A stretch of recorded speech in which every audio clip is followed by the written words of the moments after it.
Secara psikologis, ya, ridho itu kan ibadah hati. Ibadah hati ini sebenarnya adalah 90% yang kita praktekkan itu adalah ibadah hati. Karena yang merespon, yang merasa itu kan hati. Sementara yang terjadi sehari-hari itu sebenarnya 10%. Jadi soalnya adalah bagaimana kita merespon. Nah, itu yang penting. Kalau kita merespon dengan ridho, merespon dengan terima, itu jadi masalah itu jadi lebih mudah kita atasi. Kita tidak bisa membuat corona ini tiba-tiba hilang begitu saja. Nggak bisa. Dia seperti musim. Musim ada siang, ada malam, ada musim banjir, ada musim panas. Yang penting bagaimana respon kita. Nah, respon yang terbaik itu adalah ridho. Ya, ketika ada hujan datang, kita merasa kedinginan, kita nggak bisa membuat hujan itu tiba-tiba berhenti. Respon kitalah yang penting untuk kita fokuskan. Misalnya kita kedinginan, kita meresponnya dengan pakai jaket, atau kita berteduh di tempat yang tidak ada air. Nah, itu kan respon kita. Ya, kalau panas kita meresponnya dengan menggunakan pakaian yang tidak mengganggu, tidak membuat kita berkeringat, itu respon. Tapi kadang-kadang orang terbalik-balik ketika terjadi sebuah persoalan itu seperti sudah kiamat, hancur lebur. Ya, yang tersisa pada diri kita justru masih ada 90%. Itu makna ridho itu begitu. Ya, saya kira Umar bin Khattab itu yang sampai sekarang, sahabat Umar bin Khattab sampai sekarang selalu diulang-ulang itu ucapannya. Apa ucapannya? Hatiku katanya sudah melihat Allah. Itu kan hati yang ridho itu juga begitu bahasanya. Karena apa? Hatiku ini seolah sudah melihat Allah. Karena dinding, kata Umar bin Khattab itu. Karena dinding antara aku dan Allah sudah terangkat oleh takwa. Siapa saja yang sudah tidak ada lagi hijab antara dirinya dan Allah, Allah akan perlihatkan kerajaan yang ada di langit dan kerajaan yang di bumi. Saya kira ini hikmah yang sangat tinggi. Kalau orang sudah fokus kepada sesuatu yang lebih penting, mengedepankan yang lebih besar, yang paling diutamakan, artinya dia akan mengecilkan hal yang memang kecil, tidak membesar-besarkan. Nah, itulah hati yang lapang tadi, hati yang ridho. Jadi sebelum kita mengambil sikap yang salah terhadap persoalan yang kita hadapi, pilihlah ridho ini. Ya, jangan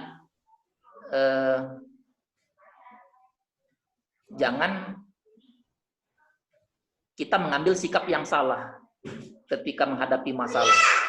Rasulullah Shallallahu Alaihi Wasallam selalu mengatakan, ya Allah, jangan serahkan semua urusanku pada diriku, walaupun sekejap saja. Ya, ini adalah bukti bahwa dia tidak mau Rasulullah tidak mau berburuk sangka, mengambil pemikiran yang salah. Tidak mau berburuk sangka atau menafsirkan sendiri tentang berbagai macam yang dihadapi. Ya, baik. Suatu kali Rasulullah SAW pernah bertanya ketika sahabat-sahabat berkumpul. Ya, Rasulullah bertanya, "Amu'minuna antum?" Ya. Rasulullah bertanya kepada para sahabat, apakah kamu sudah menjadi orang yang beriman? Ya. Saat itu sahabat menjawab, bala. Ya. Amanna, kami tentu beriman. Wa ma alamatul iman. Apa itu tanda-tanda iman, kata Rasulullah. Nah, salah satu yang disebutkan sahabat bagian dari tanda-tanda iman, tentu ini yang sudah diajarkan Rasulullah, apa? Narudhu bil qada. Ya. Kami ridho dengan ketentuan Allah. Nah, ini lagi-lagi betapa ridho itu menjadi bukti keimanan seseorang, sadarnya seseorang bahwa diri dia sebagai seorang hamba, maka ucapan narudhu bil qada itu menjadi kekuatan bagi dirinya. Ya, ada ulama yang mengatakan ridho itu apa ya? Seperti seorang bayi dalam pelukan, dalam gendongan ibunya, di mana seorang bayi itu selalu menerima apapun yang dimasukkan ke mulutnya. Terima, dia tidak pernah protes. Namanya masih bayi. Jadi tentu dia tidak pernah protes, tidak pernah menyangkal, dia selalu terima. Nah, itulah diibaratkan ridho. Ketika kita menjadi seorang hamba, kita harus terima ya apapun yang diberikan Allah kepada kita. Apapun yang ditakdirkan Allah kepada kita, kita terima. Tidak ada persangkaan-persangkaan, tidak ada tidak menduga-duga, tidak berburuk sangka. Bahkan lebih jauh, ridho itu dikatakan oleh para ulama itu, apa katanya? Ridho itu apa ya? Kal mayyit bainaman yansuruhu. Ya. Di mana ridho itu seperti apa ya? Seperti jasad, seperti mayit di hadapan ya, di hadapan orang yang membantunya, orang yang memandikannya. Tentu yang namanya mayit tidak akan pernah melawan, karena sudah jadi mayit, dia menerima apapun yang dilakukan orang yang memandikannya. Seperti itulah hakikat ridho itu, menerima, tidak ada berburuk sangka, menerima dengan lapang.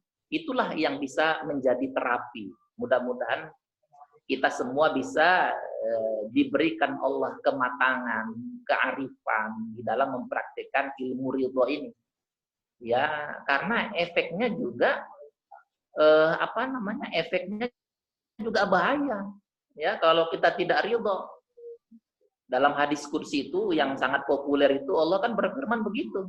Siapa yang tidak terima takdirku, yang tidak sabar akan ketentuanku, Allah berfirman, falyatlub robban siwaya, cari Tuhan selain aku.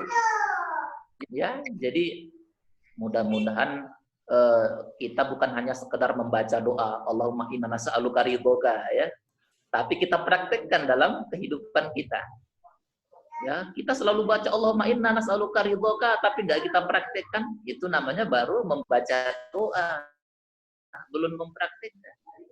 Praktekkanlah dengan ucapan-ucapan yang melapangkan hati, yang membuat kita lebih sehat, yang membuat kita lebih semangat, yang membuat kita lebih bahagia, yakin kita sukses. Ucapkan itu. Ya Allah. Ya. Coba kita lihat misalnya bagaimana praktek ridho yang dilakukan katakanlah salah satu keluarga Nabiullah Ibrahim. Ketika Nabiullah Ibrahim hampir di usia 100 tahun, ya beliau akhirnya punya anak dari Ummuna Siti Hajar. Kan begitu. Siti Hajar lah melahirkan di tanah suci di Makkah. Singkat cerita, turun perintah agar Nabiullah Ibrahim meninggalkan istri dan anaknya itu. Saat itu istrinya kan bertanya, kira-kira pertanyaannya, wahai suamiku, ya, apa engkau akan tega meninggalkan aku dan bayimu yang baru lahir ini? Kan begitu singkat cerita itu. Kalau bahasa Arabnya kira-kira atak rukuni fi hadal makan, ya. Apa engkau mau meninggalkan aku di tempat ini? La ahadan, di sini nggak ada orang, wala zar'an, nggak ada tempat bercocok tanam. Al hadza min amrillah. Apa benar ini perintah dari Allah? Dalam riwayat disebutkan Nabiullah Ibrahim menjawab, bala hadza min amrillah, benar ini perintah dari Allah. Saat itulah Ummuna Siti Hajar mengatakan, lau kana hadza min amrillah, kalau benar ini perintah dari Allah, inni qad raditu billah. Aku ridho dengan apa yang ditakdirkan Allah. Ini ridho. Ridho itu yang membuat kita kuat. Ridho itu yang membuat kita lebih diangkat derajatnya oleh Allah. Ridho itu yang membuat kita lebih selamat, lebih bahagia, lebih aman. Sehingga dengan akal sehat, sesehat apapun, tak banyak yang yakin bayi Ismail itu suatu kelak menjadi orang yang dipilih oleh Allah. Tentu itu diawali keluarganya yang bisa mempraktekkan ridho. Ajarin kakak gitu loh, kakak terima gitu loh. Ya, jadi ketika Nabiullah Ibrahim karena ridho Allah meninggalkan istri dan bayi Ismail itu, saat itu pertanyaannya bukan apakah Ismail selamat, bukan. Pertanyaannya jadi apa Ismail kelak. Ini karena ampuhnya ilmu ridho itu. Mudah-mudahan kita semuanya, para pendengar yang berkesempatan join pada hari ini, bisa mempraktekkan ridho bukan hanya pemaknaan secara teoritis, tapi dalam prakteknya. Kita belajar dari orang-orang sebelum kita. Ya. Jadi salah satu cara melahirkan ilmu ridho itu yang pertama, ya menerima ketentuan Allah. Terima takdir Allah. Lapangkan hati seperti munajat-munajatnya Rasulullah. Saya pernah membaca dalam sebuah riwayat Rasulullah pernah mengatakan begini, ya Allah, aku tidak tahu mana yang lebih baik buatku. Apakah engkau uji dengan kesulitan? Apa engkau uji dengan kemudahan? Bagiku itu semua sama-sama datang darimu ya Allah. Sesuatu yang datang darimu pasti baik buatku. Pasti baik buatku ya Allah. Saya kira ini ucapan betapa Rasulullah memang mempraktikkan ilmu ridho ini. Jadi jangan hidup di dalam kesempitan karena ucapan-ucapan kita sendiri, karena kita sering mengeluarkan kata-kata yang membuat kita susah. Keluarkanlah kata-kata yang menenangkan, membahagiakan. Itulah praktek ridho itu. Ya. Kita sering mengatakan sebenarnya di dalam mengikuti doa-doa Nabi itu, misalnya raditu billahi robba, ya, raditu billahi robba, aku ridho Allah itu menjadi Tuhan. Kalau Allah itu sudah kita ridhoi menjadi Tuhan kita, Allah menentukan takdir kita, Allah kita yakini yang menggenggam ubun-ubun kita, jadikan Allah yang paling kita utamakan. Jadi jangan hanya sekedar mengucapkan la ilaha illallah itu kita memahami sekedar tidak ada Tuhan selain Allah. Saya kira harus ditingkatkan lagi itu pemahamannya menjadi tidak ada yang membuat aku bahagia kecuali Allah. Tidak ada yang membuat aku terhina kecuali Allah. Tidak ada yang membuat aku kuat kecuali Allah. Jadi kita lebih kuat kalau kita praktekkan ilmu ridho. Mudah-mudahan ya, lagi-lagi saya sering mengatakan, jadikan ridho ini menjadi senjata dalam menyikapi ujian, dalam menghadapi kesulitan-kesulitan, sehingga bisa membuat kita lapang. Itulah awal kebahagiaan. Ya, pernah ada sebuah dialog apa ini ya, dialog intuitif apa dialog fiktif ya. Dialognya begini. Qila lis-sa'adah aina taskunin? Qalat fi qulubir radin bi qada'illah, ya. Dikatakan kepada kebahagiaan, di mana engkau berada? Kebahagiaan menjawab, di hati orang yang ridho menerima ketentuan Allah. Mudah-mudahan kita semua ini termasuk hamba-hamba Allah yang bahagia karena kita yakin ridho ini bisa menjadi senjata. Ketika kita ridho, sesungguhnya peluang akan datang kepada kita yang diberikan Allah karena kita memantaskan diri menjadi hamba Allah. Itulah yang menjadi alat kebahagiaan, kesembuhan, kebangkitan kita. Jadikan ridho. Kalau kita sudah ridho, untuk selanjutnya tangan Allah yang bekerja. Itu sesungguhnya kekuatan ridho itu. Kenapa dia menjadi makom yang paling tinggi? Ya, menurut para ulama tasawuf, kenapa dia menjadi makom yang paling tinggi? Karena ketika kita sudah ridho, selanjutnya tangan Allah yang bekerja. Nah, cerdasnya Rabi'ah al-Adawiyah itu tidak minta surga, tapi minta ridho Allah. Ya kalau orang sudah ridho Allah, Allah ridho sama dia, jangankan surga, lebih dari surga diberi sama Allah. Ya, kira-kira begitulah kekuatan ridho itu. Insya Allah setelah ini kita tidak dihantui lagi hidup.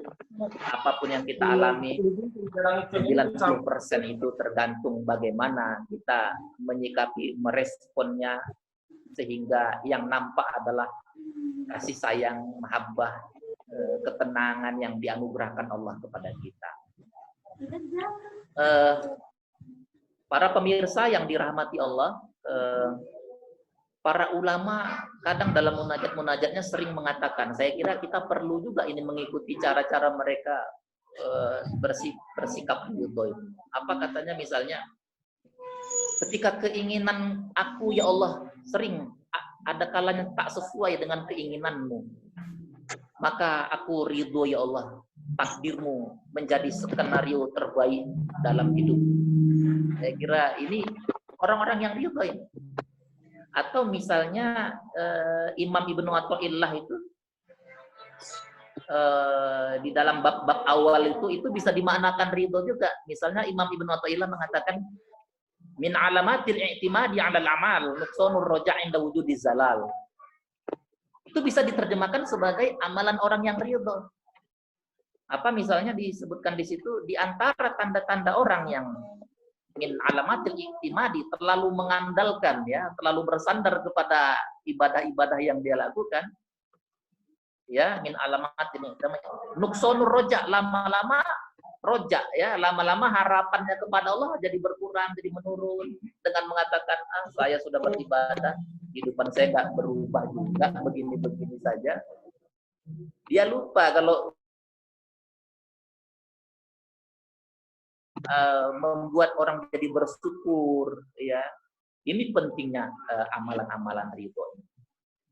Karenanya orang yang masih mengandalkan kekecewaan, dendam, sedih, itu hampir dipastikan tidak bisa mempraktekkan ilmu ridho itu. Ada permasalahan antara dia dengan pemahamannya tentang ridho itu, tentang Allah gitu kira-kira.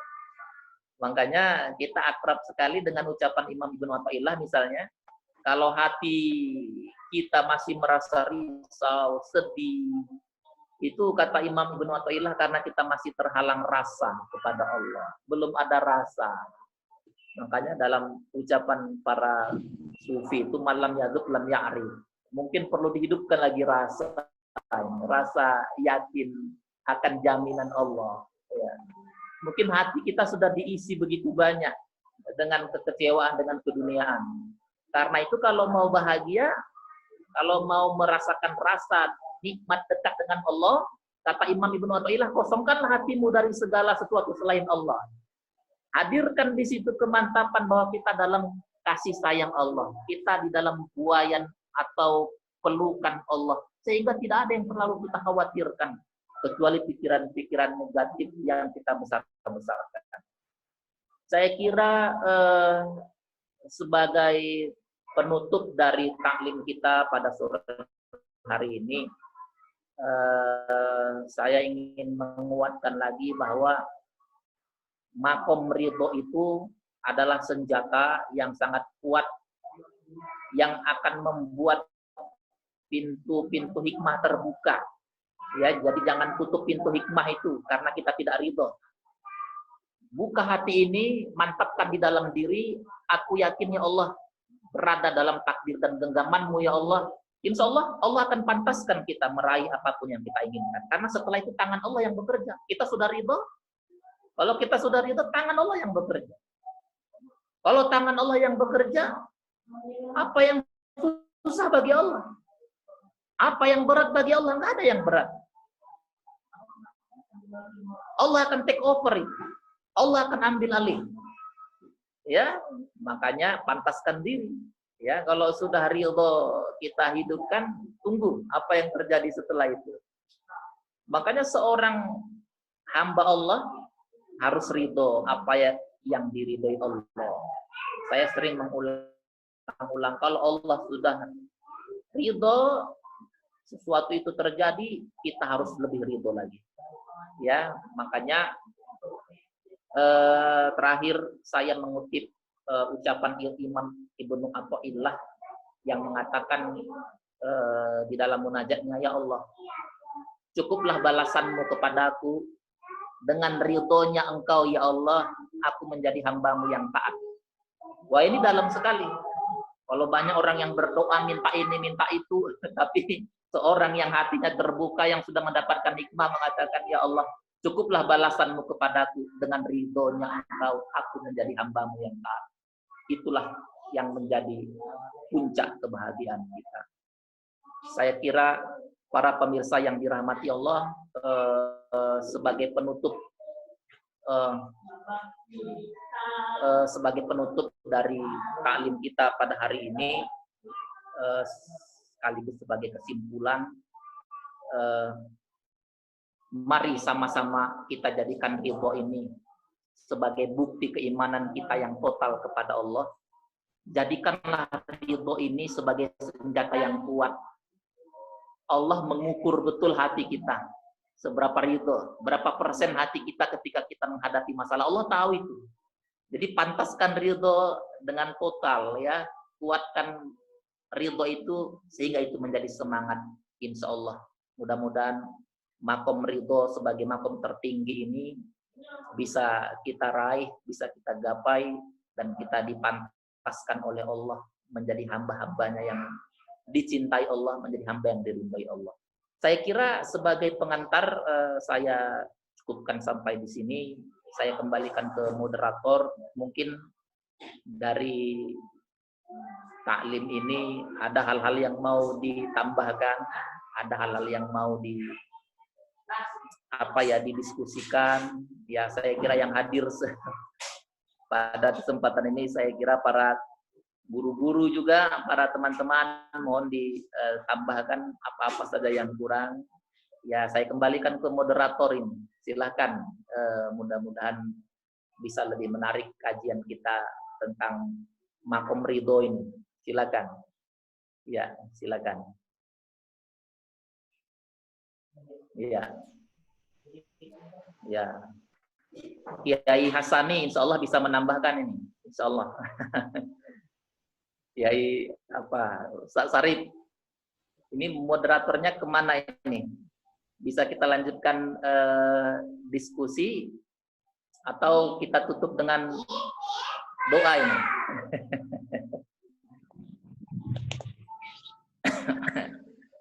Baik. Assalamualaikum warahmatullahi wabarakatuh. Terima kasih Dr. Bambang Irawan atas paparan sangat menarik. Ini saya cari Ustadz Fendi seperti moderator sedang ada kendala untuk join kembali. Jadi gitu ya. Mungkin saya akan membantu Ustadz Fendi nanti beliau bisa join kembali.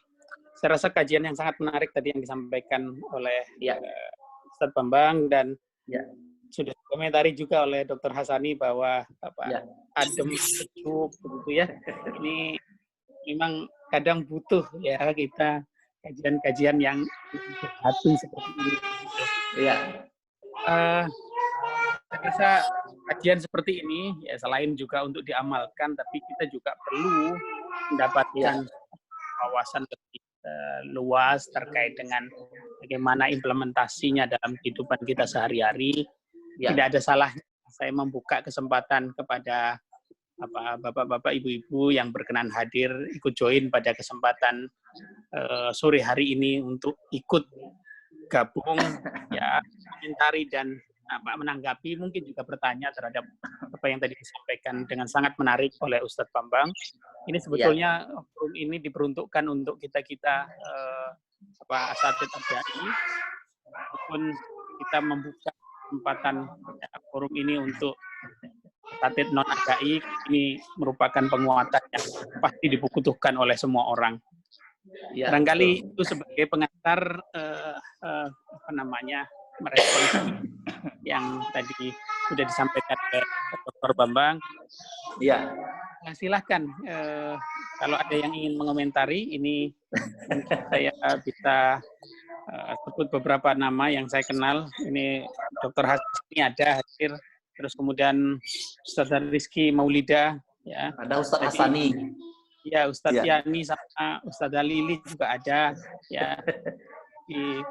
Ini ada beberapa nama juga, ada Ustaz Zen, ada nama-nama yang lain. Iya. Saya belum terlalu familiar. Disilakan Bapak-bapak, Ibu-ibu yang ingin mengomentari apa yang tadi disebut. Ya, saya kira saya ingin menanggapi sedikit. Ada tadi terbaca oleh saya pertanyaan dari sharing dari Ustaz Hasani, kalau tidak salah itu tentang bagaimana kita sendiri sebagai mubalik, katanya kita sebagai ustadz yang menerangi, yang memberi pencerahan pada umat menghadapi situasi lockdown seperti ini. Jadi kalau pertanyaan ini biasanya yang bertanya ini lebih tahu jawabannya ini. Ya, saya mungkin menanggapi sedikit saja. Ya, memang ya dalam situasi PSBB ini ya, dan lockdown ini, kita sebagai balik, sebagai dai yang mudah-mudahan dikarunia Allah lebih sabarlah, lebih kuat. Ya, saya lagi-lagi ingin menegaskan bahwa kalau ilmu ridho ini dipakai oleh para dai sendiri, oleh para ustadz, ya kita bisa pakai bahwa sejauh ini kita masih lebih beruntung ya dari kebanyakan orang. Ya, artinya Allah bisa saja membuat ujian yang kita hadapi lebih berat, tapi Allah tidak melakukan itu. Nah, kita termasuk kelompok yang beruntung. Sesulit, seberat apapun yang dihadapi, insya Allah kita tetap ridho, kita tetap bersyukur. Kenapa? Karena Allah tidak membuat ujian yang kita alami lebih berat. Buktinya kita masih bisa silaturahmi pada hari ini. Ya, kalau Allah mau membuat kita tidak bisa bersilaturahmi, mudah bagi Allah. Ya. Qul huwal qadir ala ayyabata alaikum adzaba, bisa Allah menurunkan ujian yang lebih.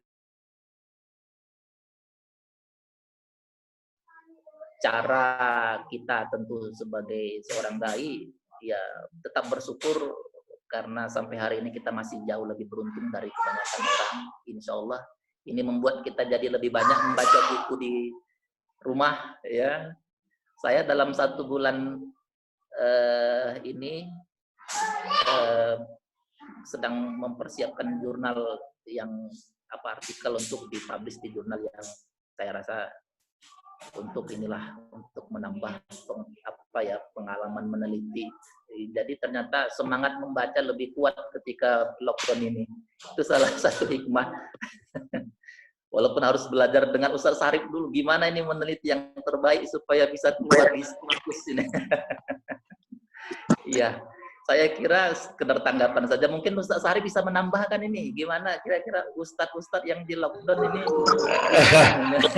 Ustaz Sarif sudah datang, Ustaz Suhendi itu. Iya. Ustaz Suhendi sudah hadir, Ustaz Sarif tuh. Jempolnya sudah mengacungkan jempol ya.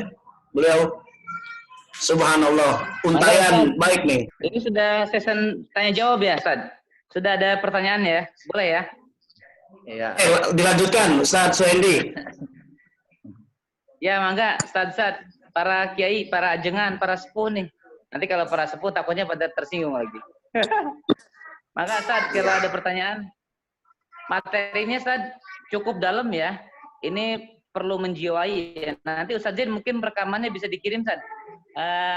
Ini ya materinya sebetulnya materi kalimat yang sering kita dengar ya, ridho ya. Hanya ketika penyampaiannya menjiwai, kita pun insya Allah mendapatkan ruhnya begitu saja. Ya.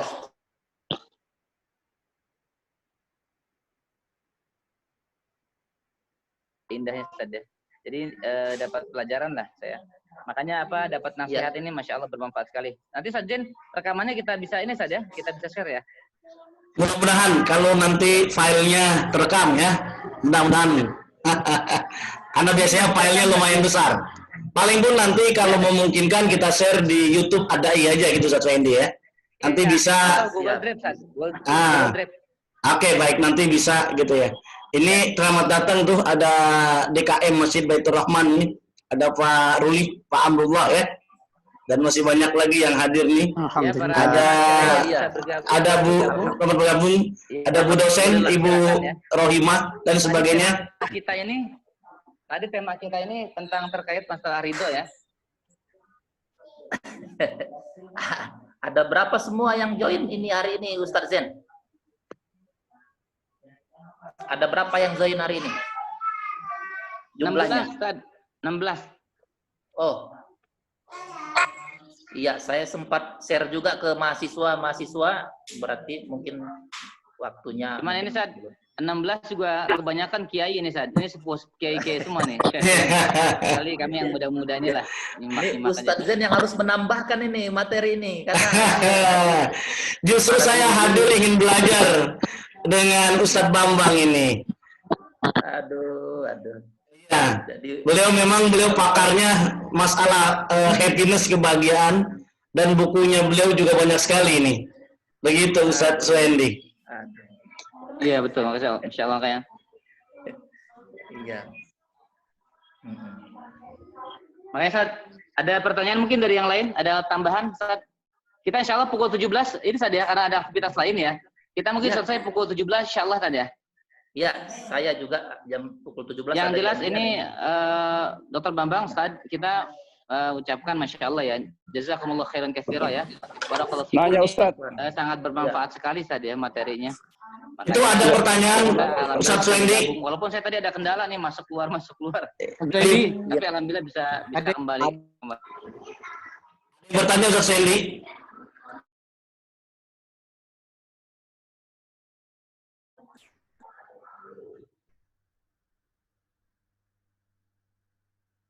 Ustaz. Oh, Masya Allah. Waalaikumsalam warahmatullahi wabarakatuh. Ya, Bapak betul, Hamdun Ustaz. ya. Ya, Ustaz. Itu ayat yang paling sering dibaca itu lakun tatakun ya Ustaz ya. Iya, Karena waktunya tinggal sedikit. iya. Itu syaratnya apakah ada dengan puasa atau ada ibadah-ibadah lain Ustaz? Untuk dapatkan takwa itu. Iya. Iya. Gitu aja Ustaz. Baik. Terima Terima kasih. Enggak. Langsung saja Ustaz. Baik, iya. Kalau di dalam ujungnya la'allakum tatakun, dan para mufasir umumnya menjadikan tatakun ini buah dari puasa begitu. Nah, ketika ayat berikutnya disambung alladzina yunfiquna fis-sarra'i wad-dharra'i wal kadziminal ghaiz wal 'afina 'anil nas, itu ya saya kira ini bisa menjadi dua hal, bisa